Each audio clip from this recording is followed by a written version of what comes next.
তো একজন ব্যক্তি কিভাবে বুঝতে পারবেন যে তিনি কোলন ক্যান্সারে আক্রান্ত হতে পারেন?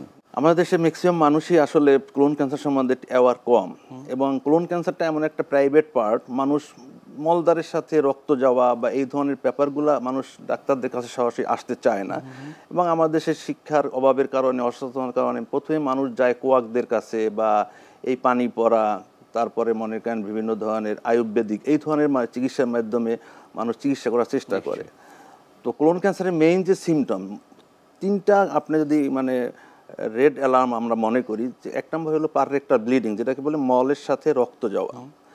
এবং এই রক্তটা আবার ভাগ আছে, যদি খুব ফ্রেশ ব্লাড যায় আমরা অতটা অ্যালার্ম মনে করি না, ফ্রেশ ব্লাড পাইলসের কারণেও যেতে পারে, আরও কিছু কারণে যেতে পারে। কিন্তু ব্লাডটা যদি অল্টার্ড ব্লাড হয়, মানে ব্লাডটা কালো হয় অথবা ব্লাডের সাথে মিক্স থাকে, এই ব্লাডটা গেলে তখন আমরা অ্যালার্মিং মনে করি, এটা মনে করি কোলন ক্যান্সারের লক্ষণ। সেকেন্ড যে কজটা সেটা বলছিলাম অল্টারেশন বাউল হ্যাবিট, মানে বাউল হ্যাবিটের প্যাটার্নটা অল্টার্ড হবে। অল্টার্ড বলতে ইন দি ফর্ম অফ সংখ্যা, নাম্বার, যে সকালে হয়তো সে একবার বাথরুমে যেত বা সন্ধ্যার সময় যেত, অথবা দিনে একবার যেত, এইটা দিনে 3বার 4বার ইভেন 5বার হতে পারে। এই একটা প্যাটার্ন হইতে পারে। আরেকটা হইতে পারে যে দেখা গেল ক্রনিক ডায়রিয়া অথবা ক্রনিক কনস্টিপেশন, এই একটা ফর্মে বাউল হ্যাবিটটা অল্টার হইতে পারে।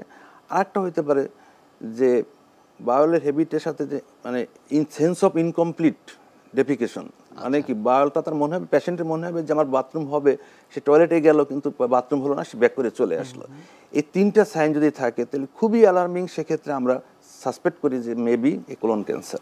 হিস্ট্রি আসলে কতদিনের থাকতে হয়? লং টাইম হিস্ট্রি থাকে, যদি মনে করেন 5-7 দিন যদি থাকে, এটা নর্মাল ডায়রিয়া বা আপনার মনে করেন কনস্টিপেশনের জন্য থাকতে পারে। কিন্তু যদি মোর দ্যান 1 মান্থ থাকে, তাইলে আমরা মনে করি যে লং হিস্ট্রি থাকলে সেক্ষেত্রে chance of colon cancer is more. বয়সের একটি কথা বলছিলেন, সেক্ষেত্রে কোন বয়সকে আসলে কোলন ক্যান্সারের জন্য সবচেয়ে ঝুঁকিপূর্ণ ধরা হয়?